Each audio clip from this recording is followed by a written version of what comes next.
Hello students, तुम्हा सर्वांचं स्वागत आहे माझ्या यूट्यूब चॅनलवरती आणि मी तुमची खुशी मॅम. आज तुम्हाला इयत्ता 9वीतील इतिहासातील दुसरा धडा भारत 1960 नंतरच्या घडामोडी या धड्यावरील स्वाध्यायाची उत्तरे घेऊन आलेली आहे. प्रश्न क्रमांक 1, त्यामधील अ.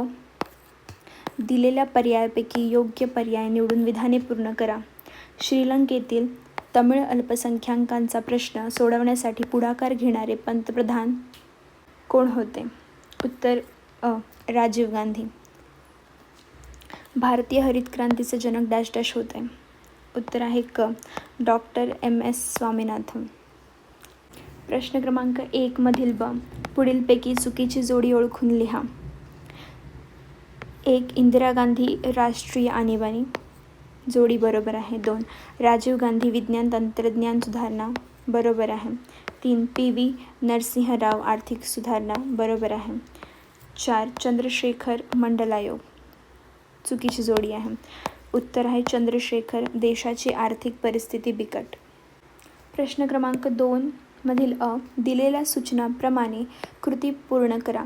पाठातील आशयाच्या साहाय्याने प्रधानमंत्री व त्यांच्या कालावधी यांचा कालानुक्रम तक्ता तयार करा. प्रधानमंत्रींचे नाव आणि कालावधी. पंडित जवाहरलाल नेहरू 1947 ते 1964. गुलझारीलाल नंदा 1964 ते 1964.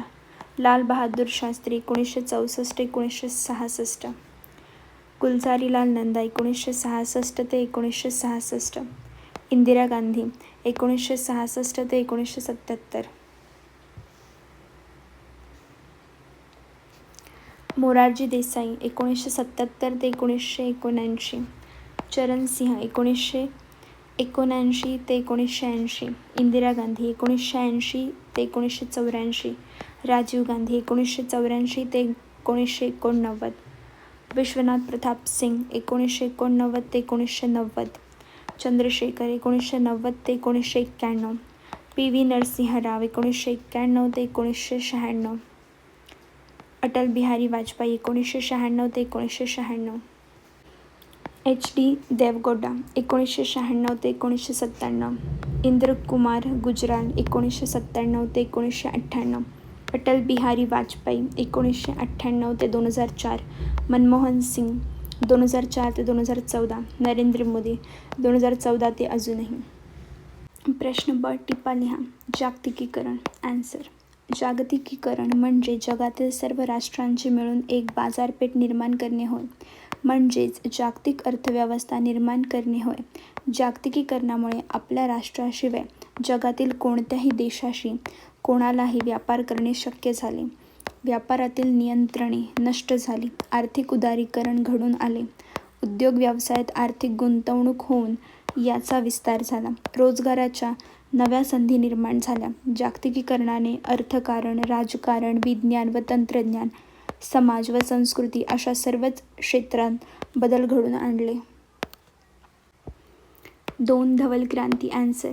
स्वातंत्र्यानंतर नव्या उद्योगांची उभारणी आणि स्वावलंबन ही उद्दिष्टे समोर ठेवून भारताची वाटचाल सुरू झाली. यासाठी अनेक शास्त्रज्ञ, उद्योजक यांनी आपले योगदान दिले. डॉक्टर वर्गीस कुरियन यांनी गुजरातमधील खेडा जिल्ह्यातील आणंद येथे दूध प्रकल्प बोर्डावर नियुक्ती झाली. सहकाराच्या माध्यमातून व व्यावसायिक दृष्टी समोर ठेवून हा दुग्ध प्रकल्प विकसित केला गेला. डॉक्टर वर्गीस कुरियन यांच्या या प्रयोगाने भारतात दुधाचे उत्पादन मोठ्या प्रमाणात वाढून दूध उत्पादनात जगाच्या अग्रस्थानी असणाऱ्या देशात भारताची गणना होऊ लागली. डॉक्टर वर्गीस कुरियन यांनी दूध उत्पादन क्षेत्रात ही धवल क्रांती घडून आणली. प्रश्न क्रमांक 3. पुढील विधाने सकारण स्पष्ट करा. मोरारजी देसाई यांचे सरकार अल्पकाळच टिकले. ॲन्सर. आणीबाणीच्या पार्श्वभूमीवर अनेक विरोधी पक्षांनी एकत्र येऊन जनता पक्षाची स्थापना केली. या पक्षाने काँग्रेसचा पराभव करून 1977 साली हस्तगत केले. मोरारजी देसाई यांच्या नेतृत्वाखाली जनता पक्षाचे सरकार अधिकारावर आले. परंतु या पक्षातील अंतर्गत कलह आणि मतभेद विकोपाला गेल्यामुळे मोरारजी देसाई यांना राजीनामा द्यावा लागला. त्यामुळे त्यांचे सरकार अल्पकाळ म्हणजेच जेमतेम 28 महिनेच टिकले. प्रश्न 2. अमृतसर येथील सुवर्ण मंदिरात लष्कर पाठवावे लागले. ॲन्सर. 1980च्या दशकात पंजाबमध्ये खलिस्तान आंदोलन सुरू झाले. भारतीय संघराज्यातून बाहेर पडून वेगळ्या स्वतंत्र खलिस्तान राज्याच्या मागणीसाठी पंजाबमध्ये काही गटांनी आंदोलन सुरू केले. या आंदोलनाला पाकिस्तानने पाठिंबा दिल्यामुळे हे आंदोलन अधिकच उग्र झाले. या आंदोलनातील अतिरेक्यांनी अमृतसर येथील सुवर्ण मंदिर या शिखांच्या प्रार्थनास्थळाचा आश्रय घेऊन हिंसाचार सुरू केला. या अतिरेक्यांचा निपात करण्यासाठी सुवर्ण मंदिरात लष्कर पाठवावे लागले. प्रश्न 3. भारतात नियोजन आयोग निर्माण करण्यात आला. आन्सर. ब्रिटिश राजवटीचे भारताच्या अर्थव्यवस्थेवर गंभीर परिणाम झाले होते. भारतीय उद्योगांचा ऱ्हास झाला होता. दारिद्र्यासह अनेक समस्यांची आव्हाने स्वतंत्र भारतासमोर होती. भारताची आर्थिक स्थिती सुधारण्यासाठी अनेक उपाययोजना करण्याची गरज होती. अनेक उद्योग उभारून आधुनिकीकरण करून भारताला स्वावलंबी बनवणे गरजेचे होते. नियोजनाद्वारे सामाजिक न्यायावर आधारलेली अर्थव्यवस्था अस्तित्वात आणायची होती. म्हणून स्वातंत्र्यानंतर 1950 साली भारतात नियोजन आयोगाची स्थापना करण्यात आली. प्रश्न क्रमांक 4. पुढील प्रश्नांची सविस्तर उत्तरे लिहा. प्रश्न 1. जग आणि भारताच्या इतिहासात 1991 हे वर्ष महत्त्वपूर्ण बदलांचे कसे ठरले. आन्सर. 1991 साली जगात आणि भारतात पुढील महत्त्वपूर्ण घटना घडल्या. 1. सोव्हिएत युनियनचे विघटन झाल्याने जगातील शीतयुद्धाला पूर्णविराम मिळाला. 2. पी.व्ही. नरसिंह राव मंत्रिमंडळाने आर्थिक उदारीकरणाचे धोरण स्वीकारल्यामुळे भारताची आर्थिक व्यवस्था भरभराटीस आली. 3. याच काळात रामजन्मभूमीचा व बाबरी मशिदीचा प्रश्न ऐरणीवर येऊन पुढील काळात त्याचे देशावर दीर्घ परिणाम झाले. प्रश्न 2. भारतीय अर्थव्यवस्थेची वैशिष्ट्ये कोणती. आन्सर. भारताच्या अर्थव्यवस्थेची सुरुवातीपासूनच पुढील उद्दिष्टे राहिलेली आहेत. 1. अर्थव्यवस्थेचे आधुनिकीकरण. 2. आर्थिक स्वावलंबन. 3. सामाजिक न्याय.